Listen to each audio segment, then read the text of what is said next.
দাঁড়িপাল্লাকে vote দিলে জনগণ শান্তিতে বসবাস করতে পারবে, দুর্নীতি থাকবে না, চাঁদাবাজি থাকবে না, টেন্ডারবাজি থাকবে না। অতীতে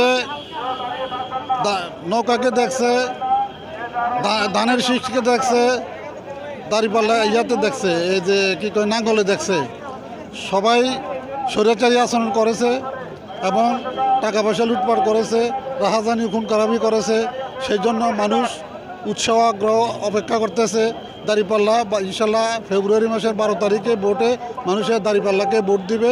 এই জন্যেই মানুষ এত উৎসাহ আগ্রহ হইয়া আজকের এই দাঁড়িপাল্লার আমিরে জামাতের মিটিংয়ে সবাই স্বতঃস্ফূর্তভাবে যোগ দিয়েছে এবং আমাদের শাকতলা এলাকার থেকেও 21 নম্বর ওয়ার্ড থেকেও অনেক লোক আসছে, কমে অন্তত 2000-এর উপরে লোক আসছে আমাদের ইয়ের থেকে, এই 21 নম্বর ওয়ার্ড থেকে, এই শাকতলা, আরসাপুর, রামনগর, জাঙ্গাল।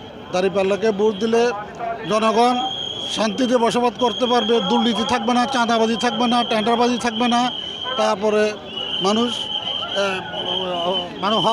হত্যা হবে না, খুন হবে না, লেখাপড়া মানুষ ছেলেবেলারা লেখাপড়া করতে পারবে নির্বিঘ্নে, মানুষ নির্বিঘ্নে চলাফেরা করতে পারবে, দ্রব্যমূল্য নিয়ন্ত্রণে থাকবে, দেশের অর্থনৈতিক অবস্থা চাঙ্গা হবে, মিল ফ্যাক্টরি করবে, মানুষের কর্মসংস্থানের ব্যবস্থা করবে, মানুষ যাতে কর্ম করে খাইতে পারে, বেকার যাতে না থাকে, মানুষের বেকার ভাতা দিয়ে মানুষকে অলস না করে তাদেরকে কর্মসংস্থান করে, কর্ম দিলে কর্ম করে খাইলো, এতে করে মানুষে উন্নত হইতে পারবো। দেশ উন্নত হইলে মানুষ উন্নত, সমাজ উন্নত।